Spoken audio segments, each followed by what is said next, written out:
ఏ గరీబోళ్ళ ఇళ్ళైతే నువ్వు గులగొడతా అంటున్నావు, ఏ మధ్యతరగతి ప్రజలకైతే నిద్ర లేకుండా చేస్తున్నావు. ఇలా మా రాజేంద్ర నగర్ నియోజకవర్గంలో 10,000 కుటుంబాలు, ఒకటి కాదు రెండు కాదు 10,000 కుటుంబాలంటే ఎంత, దగ్గర దగ్గర 40-50 వేల మంది ప్రజలు.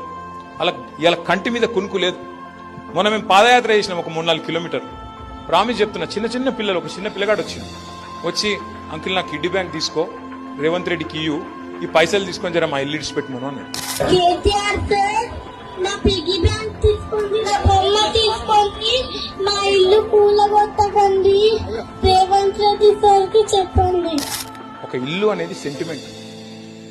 జీవితం అంతా కష్టపడి గరీబోళ్ళు, మధ్యతరగతి ప్రజలు పైసా కూడబెట్టి లోన్లు తెచ్చుకొని ఈఎంఐలు కట్టుకుంటా ఇల్లు కట్టుకుంటారు. ఇవాళ వాళ్ళందరినీ నేను ఎత్తవతల వాడేస్తా, మీరు ఏంటిది ఏమనుకుంటారు, నేనే రాజు నేనే మంత్రి అని అంటే ఎవడు కడతాడు ఈఎంఐలు? ఇంక 20 ఏళ్ళు ఉన్నాయి ఈఎంఐలు కట్టేది. ఎవడు కడతాడు? రేవంత్ రెడ్డి కడతాడా? తర్వాత వచ్చే ఎవడు కట్టాలి? అంటే ఇంత అన్యాయంగా, ఇంత నిర్దాక్షిణ్యంగా, దయ లేకుండా